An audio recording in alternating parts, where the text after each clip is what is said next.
ভাগে কোরবানি দেওয়া যাবে কিনা, 7 ভাগের নিচে হলে কোনো সমস্যা আছে কিনা গরুতে। একটা গরুতে ধরেন 5 জন মিলে দিলেন, 4 জন মিলে দিলেন, 3 জন মিলে দিলেন, 6 জন মিলে দিলেন, 7-এর নিচে হলো, এটা কি যথেষ্ট হবে না কোনো সমস্যা আছে? পরিবারের সব সদস্য বা একাধিক সদস্য যদি সামর্থ্যবান হয় তাহলে সবাই দিবে, নাকি গোটা পরিবারের পক্ষ থেকে একজন দিলেই চলবে? নারী বুড়ি এটা অনেক সময় নিজেরা সাফ করতে কষ্ট হয় বা পারে না, তখন কাউকে দিয়ে সাফ করায়, সাফ করানোর পরে বলে সাফ করে দিবা, তুমি অর্ধেক নিবা, আমাদেরকে অর্ধেক দিবা। তাকে নারী বুড়ির অংশ দিলেন অথবা পশুর গোশতের অংশ দিলেন, এটা জায়েজ আছে কিনা?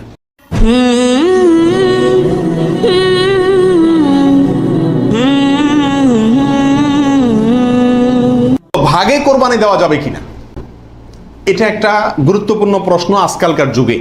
কারণ কোন কোন ওলামা একরাম বলছেন ভাগে কোরবানি দেওয়া যাবে না, বরং গরু হোক আর ওঁট হোক, যত বড় পশুই হোক, দিলে একজনের পক্ষ থেকে দিতে হবে, 7 ব্যক্তির পক্ষ থেকে যথেষ্ট হবে। এই যে কথা প্রচলিত আছে, এটাকে অনেক কোন কোন ওলামা একরাম কি করছেন, অস্বীকার করছেন। আসলে সঠিক কোনটা এ ব্যাপারে আগেই বলেছি যে একাডেমিক আলোচনা খুব বেশি লম্বাচড়া করার ইচ্ছা নাই এবং সুযোগও নেই। শুধু সংক্ষেপে এটুকু বলবো, সব যুগেই সবচাইতে বেশি সংখ্যক ওলামাদের মতে, বলা যায় প্রায় সবার মতে, সমস্ত ওলামা ইকরামের মতেই বলা যেতে পারে প্রায়, গরুর ক্ষেত্রে একটা গরু 7 জন ব্যক্তির পক্ষ থেকে কি হবে, কোরবানির জন্য যথেষ্ট হবে।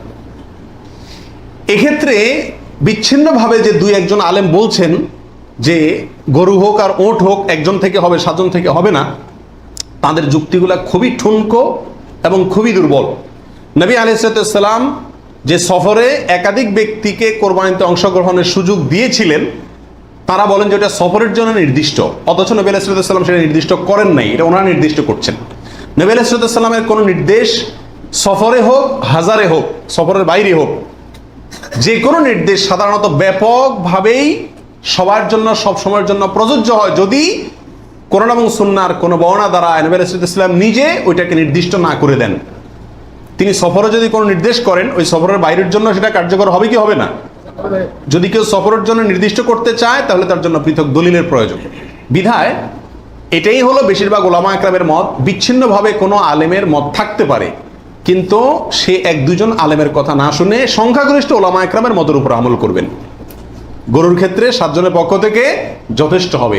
তবে একটা কথা এখানে বলতেই হবে, সেটা হলো উত্তম হলো একাকি দেওয়া, ভাগে না দিয়ে কিকে দেওয়া, একাকি দেওয়া। এক্ষেত্রে কারোর কোনো দ্বিমত নাই, একাকি দিতে পারলে সেটা সবচেয়ে বেস্ট এবং ভালো।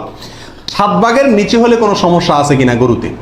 একটা গরুতে ধরেন 5 জন মিলে দিলেন, 4 জন মিলে দিলেন, 3 জন মিলে দিলেন, 6 জন মিলে দিলেন, 7-এর নিচে হলো, এটা কি যথেষ্ট হবে না কোনো সমস্যা আছে? এর উত্তর হলো কোনো সমস্যা নাই। আমাদের দেশে অনেকে মনে করেন যে গরু দিলে 7 পুরা করতে হবে, এই জন্য যখন 7-এর সংখ্যা না পায় তখন এবার খুঁজে খুঁজে অনেক মৃত মানুষকেও যোগ করে, যেভাবে হোক কি করতে হবে, 7 পুরা করতে হবে। বিষয়টা এরকম না। কোরবানির গরুতে সর্বোচ্চ 7 পর্যন্ত দেওয়া যায়, 3 জন, 2 জন, 7 জন, 5 জন, 6 জন, যে কোনো সংখ্যায় 7-এর নিচে থাকলেই কোরবানি দেওয়া যাবে। এরপরে আসেন 20 নম্বর প্রশ্ন হলো, অমুকের নামে কোরবানি দেওয়া, তমুকের নামে কোরবানি দেওয়া, 7 নামে, 3 নামে, 5 নামে, এরকম একটা কথা সমাজে প্রচলিত আছে। এই কথাটা বলাটা সঠিক কিনা? এর উত্তর হলো না, এটা সঠিক না, এই কথাটা ভুল। কিন্তু এই ভুলটা এমন ভুল না যে ভুলের কারণে বড় ধরনের গুনাহ হয়ে যাবে, কারণ এটা বলার ভুল, এভাবে বলাটা উচিত না। কারণ কোরবানি হবে মূলত আল্লাহ সুবহানাহু ওয়া তাআলার নামে, অতএব 5 নামে, 4 নামে, 3 নামে, 7 নামে কোরবানি হয় না। নাম শুধু একটাতেই হয়, সেটা হলো বিসমিল্লাহ, আল্লাহর নামে, ঠিক না ঠিক? অতএব এই কথাটা বলার ভুল। এখানে বলতে হবে 7 জনের পক্ষ থেকে, 3 জনের পক্ষ থেকে, বা 3 শরিক, 5 শরিক, 5 শেয়ার, 5 ভাগ, এভাবে বলা যেতে পারে। কিন্তু বা অমুকের পক্ষ থেকে, তমুকের পক্ষ থেকে, এভাবে বলা যেতে পারে, কিন্তু অমুকের নামে, তমুকের নামে এভাবে বলাটা উচিত নয়। যদিও এখানে কেউ এই উদ্দেশ্যে বলে না যে আল্লাহর সাথে শরিক করে 3 জনের নামে দিচ্ছি, এরকম কেউ উদ্দেশ্য নেয় না, সেই জন্য এটা কি হবে না, শিরকে পৌঁছাবে না। তারপর এভাবে না বলাই উচিত এবং উত্তম, নিরাপদ। পরিবারের সব সদস্য বা একাধিক সদস্য যদি সামর্থ্যবান হয় তাহলে সবাই দিবে, নাকি গোটা পরিবারের পক্ষ থেকে একজন দিলেই চলবে? নবী আলাইহিস সালাম থেকে এক্ষেত্রে একটা হাদিস বর্ণিত হয়েছে, যেটা একটু আগে আপনাদেরকে শুরুতে আমি শুনাইছি, মুসনাদ আহমদে বর্ণিত হয়েছে এবং আরো অনেক হাদিসের কিতাবে কাছাকাছি হাদিস বর্ণিত হয়েছে। নবী আলাইহিস সালাম বলেছেন যে প্রত্যেক পরিবারের উপরে একটি কোরবানি জরুরি, প্রত্যেক পরিবারের উপরে উযহিয়াতুন, একটি কোরবানি জরুরি। আলা কুল্লি আহলি বাইতিন, এই ধরনের শব্দ তিনি ব্যবহার করেছেন, প্রত্যেক পরিবারের উপরে। এই হাদিস থেকে বোঝা যায় কোরবানি এটা এক পরিবারে একাধিক সদস্য যদি হয় সামর্থ্যবান, তথাপি যিনি মূল কর্তা তিনি দিলেন তাহলে সবার পক্ষ থেকে হয়ে যাবে। এর বিপরীতে ওলামা ইকরামের আরেকটি মত আছে, যেটা ইমাম আবু হানিফা রাহিমাহুল্লাহর মত, সেটা হলো কোরবানি পরিবারের একাধিক সদস্য যদি সবাই যদি সামর্থ্যবান হয় তাহলে প্রত্যেকের পক্ষ থেকে দিতে হবে।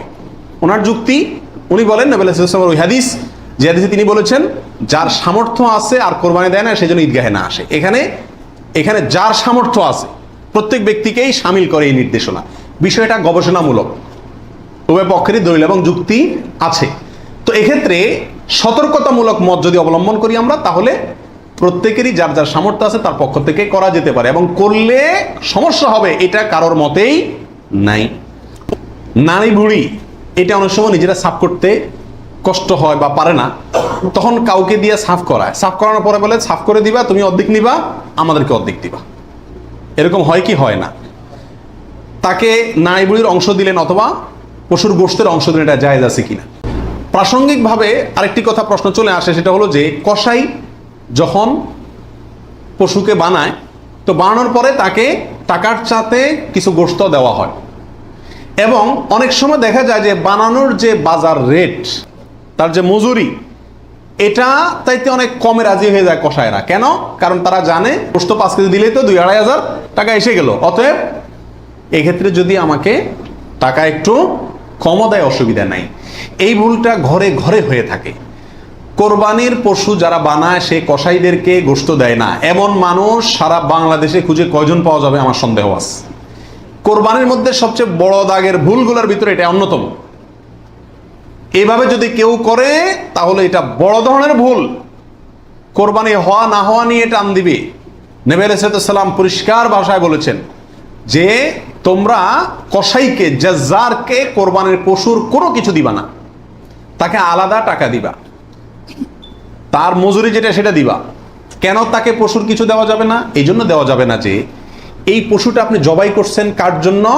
আল্লাহর জন্য। এটার মালিক কে? মূলত আল্লাহ। যেহেতু আল্লাহ খায়ও না পরেও না, আল্লাহর জন্য কিছু দিলে আল্লাহ বলেন আমার পক্ষ থেকে গরিবকে দিও, এটা হলো আল্লাহ সিস্টেম। কিন্তু কোরবানির ক্ষেত্রে শুধু ব্যতিক্রম, আল্লাহ বলেছেন ঠিক আছে আমার জন্য দিছ, সবকিছুই গরিবকে দিতে বলি, এটা তোমার খাইতে দিলাম আমি। আল্লাহ আমাকে কি করছেন? খাওয়ার সুযোগ দিছেন। এখন আমি যদি এটা বিক্রি করি বা কোনো কিছুর বিনিময়ে কাউকে দেই, তাহলে সেটা কি হবে না? জায়েজ হবে না। কোরবানির পশুর গোশত যদি আপনি জাজ্জারকে দেন, কসাইকে দেন, তাহলে কেমন জন্য আপনি তার পরিশ্রমের বিনিময়ে তাকে এই অংশটা তাকে বিনিময় হিসাবে দিলেন, পারিশ্রমিক হিসাবে দিলেন, তাহলে বিক্রি করার মতো হয়ে গেল। এই জন্য কি হবে না? এটা জায়েজ হবে না। কসাইকে শুরুতে সাপ বলে দিতে হবে যে ভাই গোশত পাবা না, কত টাকা নিবা সাপ বলো, তুমি সে আশা করে বসে থাকিও না, 2 টাকা বেশি নাও, কিন্তু আমি তোমাকে গোশত টোস্ত বা কোনো কিছুই দেবো না। তবে হ্যাঁ, কসাই যদি আপনার প্রতিবেশী হয়, আপনার আত্মীয় হয়, অথবা অন্য গরিব মানুষ হয়, অন্য 10 জন গরিবকে যে পরিমাণ দিতেন তাকেও সে পরিমাণ দেন, তাহলে সমস্যা নেই, ওটা ঠিক আছে। কিন্তু অন্য গরিবদেরকে দেন আধা কেজি করে, তারা দেন 5 কেজি, সমস্যা আছে। কারণ 4.5 কেজি আপনি কেন দিলেন? তাকে কাটছে সেজন্য, এটা বিনিময় হয়ে যাচ্ছে, এই জন্য এটা করা যাবে না। অতএব নারী বুড়িও যদি কেউ সাফ করে, তাকেও কি দেওয়া যাবে না? ওই নারী বুড়ির সাফের বিনিময়ে নারী বুড়ির অর্ধেক বা গরুর কোনো অংশ তাকে দেওয়া যাবে না। সাফ করলে সাফের বিনিময়ে তাকে ক্যাশ টাকা দিয়ে দিবেন। কথা বুঝতে পারছি? নারী বুড়ি যদি দিতে হয় তাহলে গরিব মানুষ হিসাবে দিলেন, সেটা ভিন্ন কথা, কিন্তু এজ এ তার কাজ পারিশ্রমিক হিসাবে কি করতে পারবেন না? দিতে পারবেন না। এটা বড় ভুলের ভিতরে একটা, এবং এটা প্রচুর পরিমাণে মানুষকে সচেতন করা দরকার ব্যাপারে।